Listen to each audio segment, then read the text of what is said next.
Assalamualaikum warahmatullahi wabarakatuh. Alhamdulillahirabbil alamin wa bihi nasta'inu ala umurid dunya waddin. Wassalatu wassalamu ala asyrafil anbiya'i wal mursalin wa ala alihi wa sahbihi ajma'in. Amma ba'du. Salam sejahtera bagi kita semua. Pertama-tama, marilah kita panjatkan puji syukur kepada Allah Subhanahu wa Ta'ala karena telah memberikan rahmat kesehatan dan keselamatan sehingga kita dapat berkumpul hingga saat ini. Pada hari ini, saya Miftahul Jannah sebagai moderator yang akan memandu kegiatan diskusi. Topik yang akan kita bicarakan mengenai hakikat bermain. Sebelum diskusi dimulai, saya akan memperkenalkan anggota kelompok 6, yaitu Sela Aprilia, Eldriani Pane, Fitri Agustinar, Cindy Widya, dan Anissa Nursafitri, yang akan menyampaikan materi mengenai pembahasan, fungsi, dan manfaat bermain. Baiklah, sebelum acara dimulai, marilah kita mengucapkan basmalah. Bismillahirrahmanirrahim. Selanjutnya adalah penyajian materi yang akan disampaikan oleh Sela Aprilia. Kepadanya kami silakan. Assalamualaikum warahmatullahi wabarakatuh. Saya Sela Aprilia sebagai pembaca materi bab 2 pembahasan. Bermain adalah suatu kegiatan yang dilakukan dengan atau tanpa menggunakan alat yang menghasilkan pengertian atau memberikan informasi, memberikan kesenangan maupun perkembangan imajinasi anak. Bermain merupakan hak asasi anak usia dini yang memiliki nilai utama dan hakiki media bagi anak untuk belajar. Setiap bentuk kegiatan bermain pada anak prasekolah mempunyai nilai positif terhadap perkembangan kepribadiannya. Dapat disimpulkan bahwa bermain adalah kegiatan yang dilakukan secara sukarela dengan ataupun tanpa menggunakan alat sebagai pengalaman belajar untuk memperoleh pengetahuan dan pengembangan kemampuan dalam diri anak, dapat menimbulkan kesenangan atau kepuasan. Baiklah, materi selanjutnya akan dilanjutkan oleh rekan saya.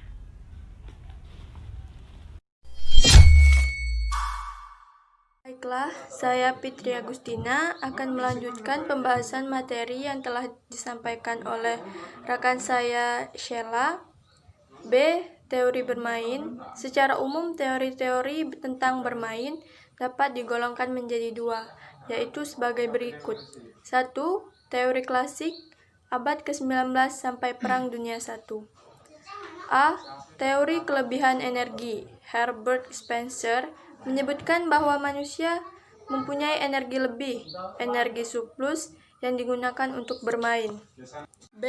Teori relaksasi atau rekreasi, Skeller dan Lazarus menyebutkan bahwa bermain mengisi kembali energi yang telah dipakai dalam bekerja. C.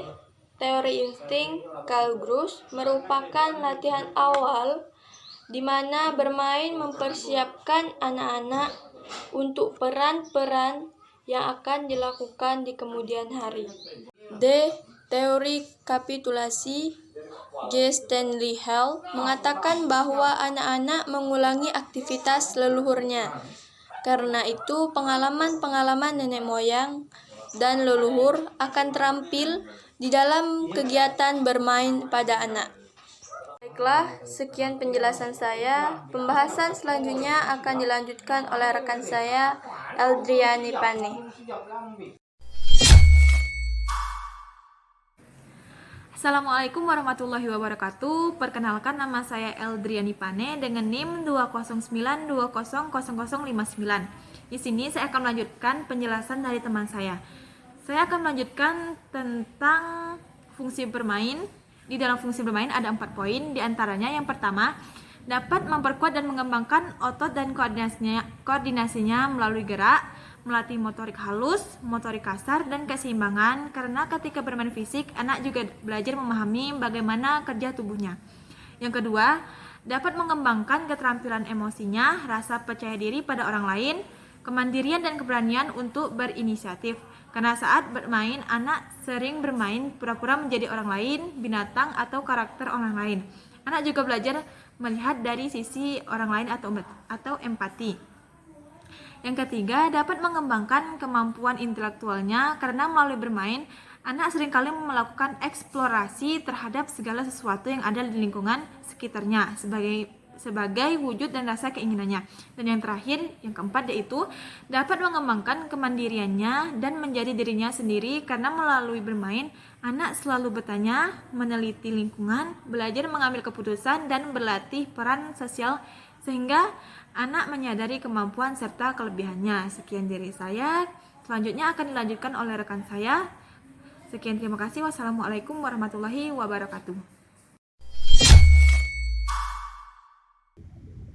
Baiklah, saya akan menjelaskan sedikit banyak tentang apa saja sih manfaat bermain itu sendiri bagi anak-anak usia dini. Nah, yang pertama yaitu manfaat bermain untuk perkembangan aspek fisik. Nah, yang kedua, manfaat bagi aspek motorik kasar dan motorik halus. Nah, contoh dari motorik halus itu sendiri yaitu seperti latihan menggambar, mewarnai, dan lain sebagainya. Nah, yang ketiga itu manfaat untuk perkembangan aspek sosial.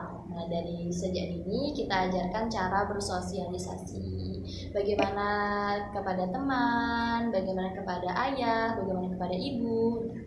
Dan yang keempat itu manfaatnya itu bagi emosi dan kepribadian dirinya itu sendiri. Nah, yang kelima yaitu manfaat untuk perkembangan aspek kognitif.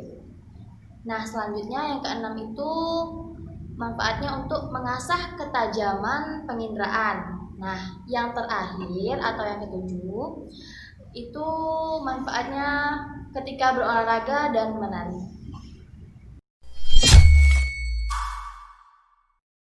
Baiklah, saya akan melanjutkan materi dari Nisa, yaitu bermain selain mempunyai berbagai manfaat untuk menunjang perkembangan anak, juga dapat dimanfaatkan sebagai media atau sarana melakukan kegiatan bersama anak seperti yang pertama, pemanfaatan bermain oleh guru sebagai alat untuk melakukan pengamatan dan penilaian atau suatu evaluasi terhadap anak. Yang kedua, pemanfaatan bermain sebagai media terapi atau pengobatan terhadap anak bermasalah yang membutuhkan terapi bermain. Dan yang ketiga, pemanfaatan bermain sebagai media intervensi yang dapat digunakan untuk melatih kemampuan-kemampuan tertentu seperti untuk melatih konsentrasi, melatih konsep-konsep dasar atau warna, ukuran, bentuk, dan lain-lain, melatih anak autisme dan keterbelakangan mental. Dengan bermain, anak dapat menilai dirinya sendiri, kelebihan dan kekurangannya, sehingga dapat membantu pembentukan konsep diri yang positif, yaitu mempunyai rasa percaya diri dan harga diri. Anak akan belajar cara bersikap dan bertingkah laku agar dapat bekerja sama dengan orang lain, jujur, murah hati, dan sebagainya. Baiklah, sekian dari saya kembalikan kepada moderator Miftahul Jannah, saya persilahkan. Terima kasih. Baiklah, kesimpulan makalah pada kali ini adalah bermain adalah suatu kegiatan yang dilakukan tanpa alat yang menghasilkan pengertian atau memberi informasi, memberi kesenangan, maupun mengembangkan imajinasi pada anak. Bermain merupakan hak asasi bagi anak usia dini yang memiliki nilai utama dan hakiki pada masa prasekolah. Kegiatan bermain bagi anak usia dini adalah suatu yang sangat penting dalam perkembangan kepribadiannya.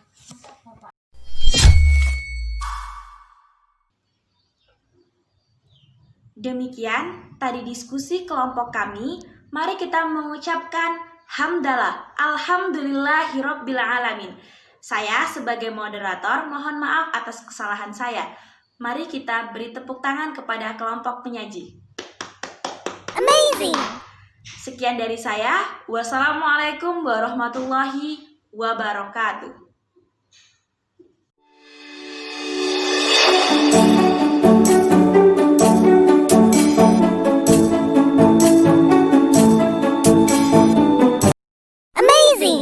Amazing.